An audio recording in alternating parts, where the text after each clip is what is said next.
So today I'd like to talk to you about customers.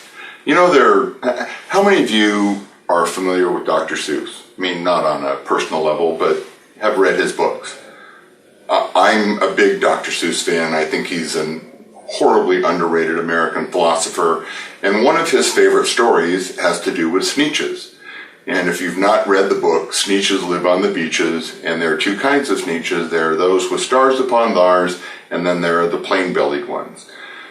For purposes of demonstration, I'm going to call anybody who is a customer with status, who is treated specially, a star-bellied Sneetch.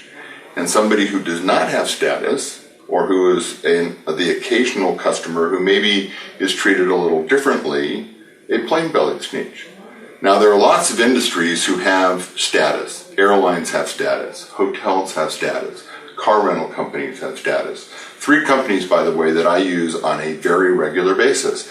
And when I got into this business and started traveling regularly 12 or 13 years ago, I made some decisions as to who I was going to develop my star with. And I did everything I can, I still do everything I can to fly a particular airline, to stay at a particular hotel chain, and to rent from a particular car rental company. And I do that because if there is a problem, I know that I'm going to move to the head of the line and they're going to bend over backwards to take care of me because of the star that's on my belly. Well, not too long ago, I was in Pensacola, Florida, and I needed to get up to Michigan, and I needed to do it in one night, which, you know, when you're flying on an airplane, is not that big a deal, except I got to the airport and found out that my flight had been canceled.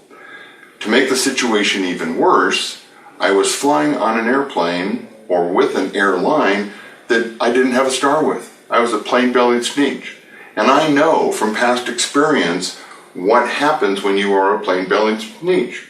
There's not a lot of effort made to rectify the problem and to make it right. It's just, gosh, I'm sorry, there's snow in Chicago, all of our planes have been grounded, we can't get you there, and that's to be, you know, I'm supposed to accept that.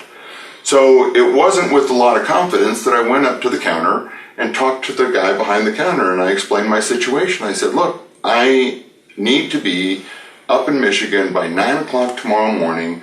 I have a brand new customer, they've closed down their company, all of the employees are going to be there waiting for me to teach them the stuff that I'm going to teach them, so I have to be there. And instead of getting the plain-bellied Sneetch treatment, this guy bent over backwards. Now, to make a very long story short, I got to Michigan when I was supposed to. It included a little bit of flying and a lot of driving, but he solved my problem for me. And he solved my problem in a scenario where I was not expecting him to solve the problem.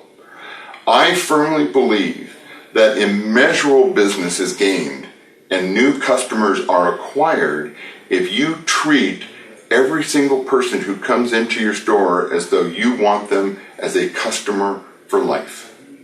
Okay? Don't make people earn. There's too much competition out there. There are too many choices. If you make the customer experience too difficult, they'll just go somewhere else. So do you treat everybody like you want them as a customer for life? Think about this. How do you ever expect to get new customers when the only time you're willing to treat a customer like a customer is when they have earned the star on their belly? Most people won't go through it.